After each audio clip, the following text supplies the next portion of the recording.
The air in the boardroom is a physical weight, thick and cold. Polished mahogany reflects the distorted faces of the powerful, each a mask of calculated neutrality, but their eyes, like those of predators, are fixed on one man. An accusation hangs in the silence that follows, more potent than a shout, echoing in the space between heartbeats. It is a carefully crafted poison dart, and it has found its mark. The target, a senior executive named Julian, feels the blood drain from his face. Every instinct, every fiber of his being screams for him to speak, to unravel the lie, to lay out the facts, and to restore his honor in this sterile, merciless arena. He can feel their collective gaze as a physical pressure, demanding a response, an answer, a justification. The silence stretches, becoming an indictment in itself, and he knows he cannot let it stand. He parts his lips, the decision made in a microsecond of pure, unadulterated instinct. The words are already formed in his mind, a torrent of explanations designed to build a fortress of reason around him. He will show them the emails, clarify the timeline, explain the context. He believes in the truth, that its light can disinfect this poisoned atmosphere. This is the moment he has been trained for his entire corporate life. To be clear, to be persuasive, to be right. The camera zooms in, capturing the subtle shift in his posture, the slight forward lean, the earnestness in his eyes. He is about to engage, to fight back with logic and evidence. The trap is set, not by his accuser, but by his own profound, deeply human need to prove his innocence. The scene freezes on his open mouth, a silent gasp from which no victory can emerge. Wrong. This is the exact moment the power irrevocates. It is the instant a battle of wills becomes a trial, and he has just volunteered to be the one in the dock. What he fails to understand is that in the theater of power, the accusation is merely the stage. The real play is about who directs the scene. By rushing to defend himself, he accepts the role of the accused, validating his opponent's authority to question him, to judge him. He is no longer a peer in a power struggle. He has become a subject seeking approval, a defendant pleading his case before a self-appointed jury. The game is no longer about truth or falsehood. It is about control, and he has just handed it over, freely and completely. The war was not lost in the accusation, it was lost in the response. You recognized that impulse in the boardroom, didn't you? That burning, righteous urge to correct the record, to fight falsehood with fact. It is a deeply human instinct, nurtured in us since childhood. We are taught that the truth will set you free, that integrity is a shield, and that reason will ultimately prevail over injustice. These are the noble lies of a civilized world, principles that govern our personal moral compasses but are brutally ineffective in the physics of power. In the arenas where real influence is contested, be it in a corporate war room, a political debate, or a family dispute, this instinct is not a shield, but a vulnerability. It is a pre-programmed response that your adversaries not only anticipate but rely on. They know that your goodness, your desire to be understood and seen as honorable, is the most reliable lever they have to control you. The trap is sprung not on your logic, but on your ego. An accusation is a direct assault on your public identity, the carefully constructed mask you present to the world. It threatens your status and your sense of self-worth. The immediate panicked reaction of the ego is not strategic, it is emotional. It craves immediate restoration. It screams, "That's not who I am," and rushes to repair the damage by explaining, justifying, and seeking validation from the very source of the attack. You are not trying to win a strategic battle. You are trying to soothe a wounded self-image. This emotional need for vindication is the critical error. Your accuser doesn't care about your feelings or your truth. They are hunting for an opening, and your desperate need for their approval is the widest opening you could possibly offer. Once you begin to explain, you have already lost control of the narrative. You have tacitly agreed that the accusation is valid enough to warrant a serious response. You have accepted the frame. The entire gravity of the conversation now shifts to their chosen ground. Every sentence you speak is no longer in service of your own goals or agenda, but is now a reaction to theirs. You are a guest in their reality, forced to navigate its treacherous landscape and abide by its hidden rules. They have confined you to a single, narrow topic: your alleged guilt. You are no longer a strategist shaping the future. You are an archivist, frantically digging through the past to find evidence for a trial you should never have agreed to attend. This creates a damning paradox. The more passionately you argue for your innocence, the more you can arouse suspicion. A frantic defense often looks like a performance of guilt. It signals that the arrow has hit a sensitive target, lending the attack a weight and credibility it did not possess on its own. Your agitation becomes secondary evidence against you. Think of the quiet confidence of the truly powerful. True power does not scramble to justify itself. It operates on the assumption of its own legitimacy. A sovereign does not debate their right to rule with a peasant. By treating an accusation with a calculated indifference or a dismissive silence, you communicate that the charge is not only false, but monumentally irrelevant, an annoyance unworthy of your attention. You deny it the engagement it needs to breathe. Herein lies the fundamental shift in understanding. This is not a conversation, it is a structural play for dominance. The moment you defend yourself, you accept the hierarchy your accuser has proposed. You become the subject, and they become the sovereign who holds the power to question and judge you. You have entered a game where the rules were written by your opponent for the sole purpose of ensuring your defeat. The ultimate lesson is not about crafting a better defense or marshalling more convincing evidence. The path to victory lies in refusing to play their game at all. It is the realization that true power is not demonstrated by winning the argument, but by having the strength and the astuteness to never let the argument begin on your opponent's terms. To understand the antidote to this weakness, we must travel back in time, to an Italy of poisoned chalices and midnight betrayals. The Renaissance was not just a rebirth of art and culture, it was a crucible of political chaos. City-states like Florence, Venice, and Milan were locked in a perpetual struggle for survival, forming and breaking alliances with breathtaking speed. Mercenary captains, the condottieri, sold their swords to the highest bidder and were notorious for switching sides mid-battle. In this world, a ruler's life and his state could be lost with a single miscalculation, a single misplaced trust. This was not a theoretical exercise in ethics. It was a brutal daily reality where power was the only currency that mattered, and survival was the only virtue that was truly respected. This unforgiving landscape was the classroom of Niccolò Machiavelli. He was not a prince, a pope, or a general. He was a bureaucrat, a senior diplomat for the Florentine Republic for 14 years. His job was to navigate this treacherous world, to meet with kings and conspirators, to analyze their strengths, and to exploit their weaknesses for the benefit of his city. He stood in the antechambers of power, a silent observer watching the gears of history turn, lubricated by fear, ambition, and blood. He saw firsthand what worked and, more importantly, what led to ruin. He learned that the noble principles professed by rulers in public had almost no bearing on the ruthless actions they took in private to secure their thrones. His own fate would become a testament to the principles he observed. When the powerful Medici family returned to rule Florence in 1512, Machiavelli's world collapsed. As a key figure of the old republic, he was immediately dismissed from his post. Soon after, he was falsely accused of conspiring against the new rulers. He was arrested, imprisoned, and subjected to the horrors of the strappado, a form of torture designed to dislocate the shoulders. It was in the bitter aftermath of this humiliation, banished to his small farm outside the city, that he wrote his immortal work, The Prince. It was a distillation of a lifetime of observation, a desperate attempt to show the new rulers his value, and a cold, hard analysis of the mechanics of power. This is why The Prince has been so misunderstood, so vilified for 5 centuries. It is not a guide for aspiring villains, nor a celebration of evil. It is a work of political science, written before the term existed. It was the first truly modern attempt to analyze power not as it should be, but as it is. Machiavelli's purpose was to strip away the veils of morality and religion that rulers used to cloak their actions, and to expose the raw, pragmatic calculations that lay beneath. The enduring question, the one that gives the book its dark and conspiratorial whisper, is this: was he writing a manual for tyrants,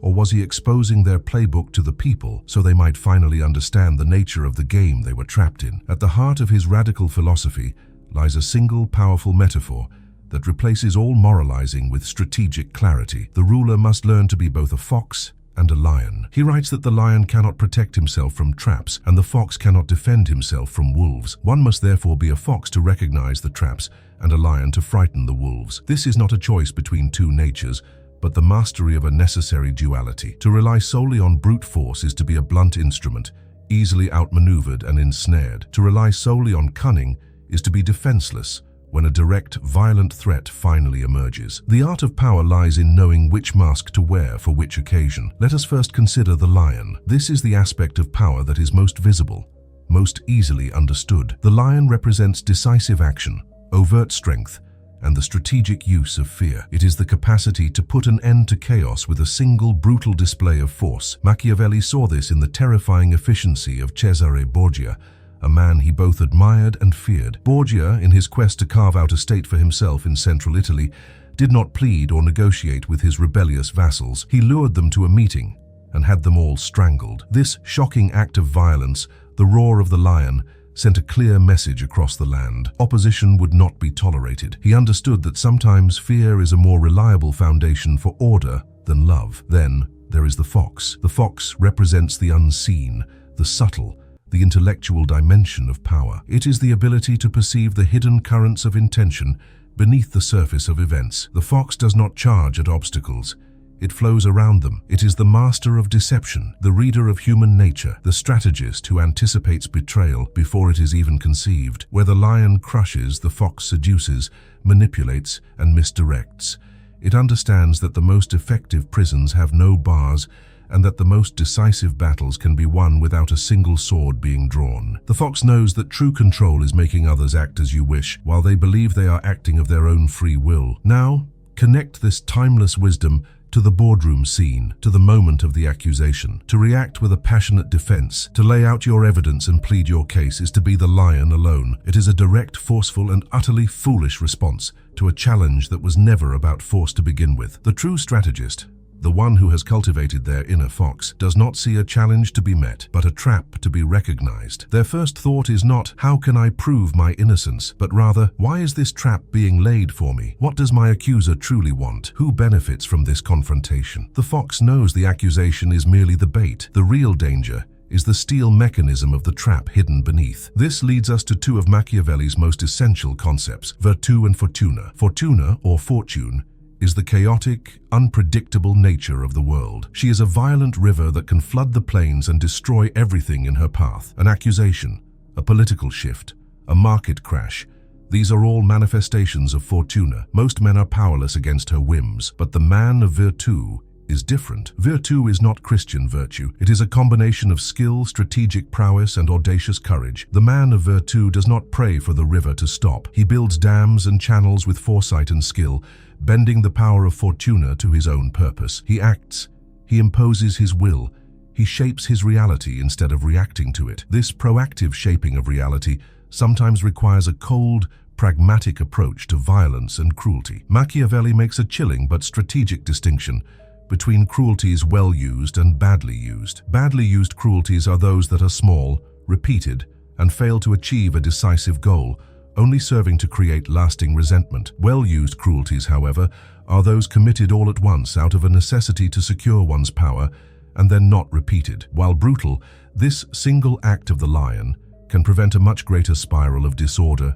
rebellion, and prolonged bloodshed later. It is a surgical application of fear, not a sadistic indulgence, meant to create a stable foundation upon which to build. It is a terrifying calculus, but one that acknowledges the grim realities of maintaining order. Underpinning all of this is the crucial doctrine of appearances. Machiavelli famously asserted that men in general judge more by a visual impression than by touch. This means that a prince's public image is a vital tool of statecraft. He must cultivate the appearance of being merciful, faithful, honest, and religious, while being mentally prepared to act in the complete opposite manner when the security of his state demands it. This is not simple hypocrisy. It is a profound understanding that the masses react to the symbols and masks of leadership, not to the complex and often dirty necessities of its execution. The relationship between the ruler and the ruled is a form of theater, and the prince must be its greatest actor. Tear down this theater, and you tear down your power. When you are accused and you react with a raw, emotional, and honest defense of your true character, you are ripping off your mask in front of the audience. You are sacrificing your carefully crafted public persona for a moment of emotional gratification. You reveal that you are not in control, that the words of another have the power to wound you, to expose you. A true Machiavellian player understands that their personal feelings are irrelevant. The mask must stay on. Their response to an attack is not a personal plea, but another calculated performance, another move by the public character they have created to serve their strategic ends. The real you remains hidden, untouched, and in control. The first and most potent weapon of the fox is not an action, but a non-action, strategic silence. When faced with an accusation, the instinct is to speak, to fill the void, to correct the record. The fox resists this urge. Silence is a vacuum. It unnerves your opponent and forces everyone else in the room to project their own anxieties and assumptions into it. Does his silence mean he's guilty? Or does it mean he's so powerful, so untouchable, that the accusation is beneath his contempt? This ambiguity is a weapon. It disrupts the accuser's script. They expected a defensive reaction, and you have given them nothing, a void upon which their attack cannot gain purchase. Mastering this silence is an act of supreme emotional discipline. The pressure to speak will be immense, both from without and from within. It feels unnatural, passive, even weak. It can feel like you are conceding guilt, but this discomfort is the price of tactical superiority. Let them squirm in the silence you have created. Let your accuser become flustered and say more than they intended, revealing their true motives in their attempt to get a reaction from you. Let the observers become unsure of who holds the power. The weak and undisciplined rush to fill silence with noise. The powerful command silence, using it as a canvas upon which they will later paint their desired narrative. Visualize the entire situation as a chessboard. The amateur player sees only their own pieces and the opponent's immediate threat. If their queen is threatened, they reactively move the queen. The grandmaster, however, sees the entire board. They understand the intricate geometry of power, the relationships between all the pieces. They think 10 moves ahead. Sometimes the grandmaster will deliberately sacrifice a piece, a knight or even a rook, to lure their opponent into a fatal position. An unsubstantiated accusation is merely a threatened piece. The master may choose to let it be taken, to endure a minor reputational hit, knowing that this move is part of a larger winning combination that will result in checkmate. This is the essence of refusing to fight on your enemy's chosen ground. It is the core principle of all successful strategy. If your opponent, an expert swordsman, challenges you to a duel, you do not accept. You invite them to a battle of wits, or you challenge them in an arena where their primary skill is useless. When someone accuses you of financial impropriety, you do not start pulling out spreadsheets. You shift the battlefield. You change the subject to the question of their motives. You attack their credibility on a completely different front. You reframe the encounter so that you are fighting on terrain where you are the strongest and they are fundamentally unprepared. Never accept the terms of engagement offered by your enemy. Cesare Borgia provided a masterclass in this principle. To pacify the newly conquered province of Romagna, he appointed a ruthless and cruel lieutenant, Ramiro de Orco, to do the necessary dirty work of crushing the local lords. De Orco was brutally effective, and soon the province was stable, but the people grew to despise his cruelty. Borgia, seeing this, knew he had to deflect this hatred from himself. Did he defend his decision to appoint De Orco? No. One morning, the people of Cesena awoke to a horrifying spectacle.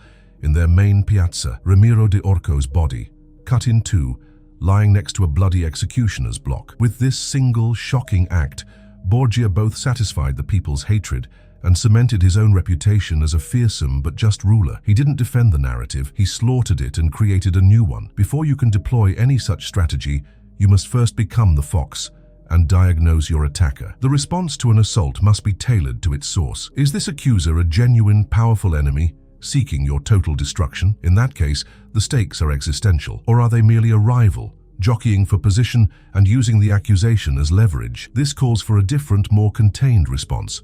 Perhaps they are neither. Perhaps they are simply a fool, a pawn being used by an unseen player to test your defenses. To respond with overwhelming force to a pawn's move is to waste resources and reveal your hand. Accurate diagnosis is the first critical step. Equally critical is avoiding the trap of overreaction. A disproportionate response, whether of anger or of frantic defense, is a signal to your enemies. It tells them you have found a nerve. This is a real weakness. It encourages them to press the attack, to dig deeper, because your reaction has confirmed that there is something valuable to be found. A calm, almost bored demeanor suggests the opposite. It tells them they are on the wrong track, that their attack is of no consequence. It is a strategic misdirection that encourages them to waste their energy on a fruitless line of inquiry, leaving your true vulnerabilities unexposed and secure. The less you seem to care, the more they will doubt their own intelligence. A question can be a far more powerful tool than a statement. A statement declares your position, giving your opponent something to attack. A question, however, is a subtle instrument of control. It demands a response, forcing the other person to be the one to explain and justify their position. Instead of saying, "I did not do that," you can simply ask, "What an interesting accusation. What is it that leads you to believe that?" This simple maneuver instantly flips the dynamic. You are no longer the defendant. You have become the analyst. You are no longer the subject of the inquiry.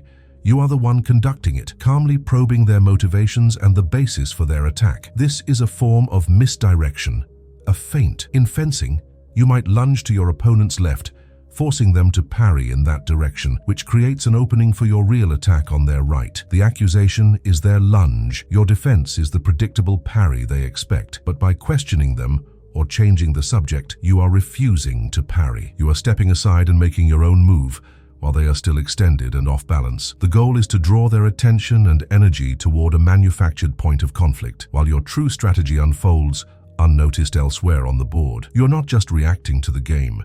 You are actively managing your opponent's perception of it. To do this effectively often requires the projection of a specific kind of contempt. This is not the hot, emotional anger of a wounded ego. It is a cold, aristocratic disdain, a quiet sense of superiority. It is the attitude of a king who is bothered by a fly. He does not get angry at the fly.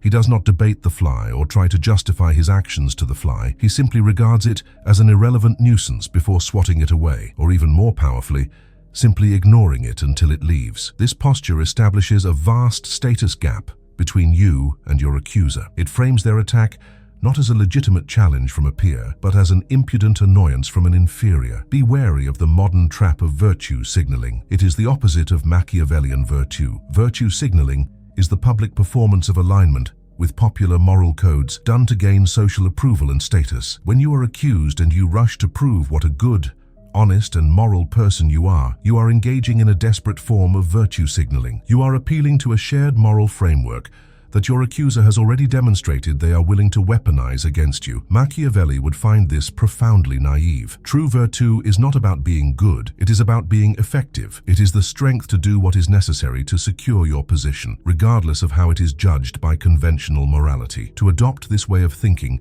is to walk a lonely path. It requires a degree of emotional detachment from the normal social scripts that govern human interaction. You begin to see the hidden machinery behind the pleasantries, the strategic motives behind casual questions, the constant, subtle jockeying for position in every conversation. You see friendships as potential alliances and rivals as players in a game. This is the loneliness of the fox, who can never fully lower its guard, who must always be aware of the potential for a trap in every clearing. It is a powerful perspective, but it comes at the cost of the simple comfort of taking the world at face value. Nowhere is this theater more relentless than in the modern arena of social media. This digital world is a cauldron of perpetual accusation, public shaming, and performative defense. A digital mob can form in an instant, a terrifying manifestation of fortuna that can destroy reputations in hours. The average person's instinct is to engage, to explain, to apologize, to fight back against every anonymous commenter. The modern prince, however, understands that this is a game you cannot win by playing.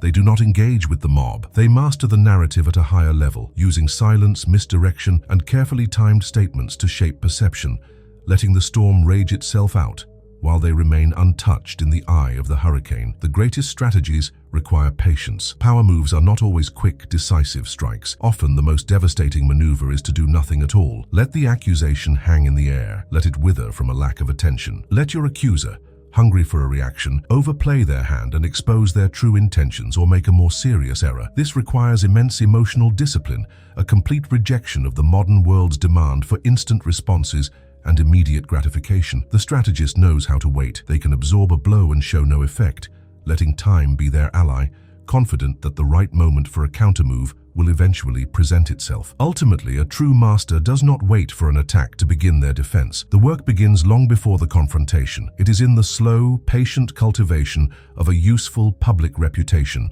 a mask. It is in the building of loyal alliances, creating a network of people who will support you. It is in the quiet gathering of intelligence on your potential rivals, understanding their weaknesses, their ambitions, and their fears before they ever become a direct threat. The most effective response to an accusation is one that is rendered unnecessary because your position is already unassailable. The best defense is a proactive, preemptive offense that began months or even years earlier. We have now journeyed through the treacherous landscape that created this philosophy. We have seen why our natural instincts are a trap, born of ego and a naive faith in fairness. We have traveled into the cold, pragmatic mind of Machiavelli and learned the essential duality of the fox and the lion, the necessity of the mask, and the mastery of virtù over fortuna. We understand the power of silence, the art of misdirection, and the importance of controlling the narrative. The philosophical foundation has been laid. The theoretical knowledge is now yours. It is time to turn this forbidden wisdom into a set of practical, actionable weapons you can wield. The time for philosophy is over. Theory is a map,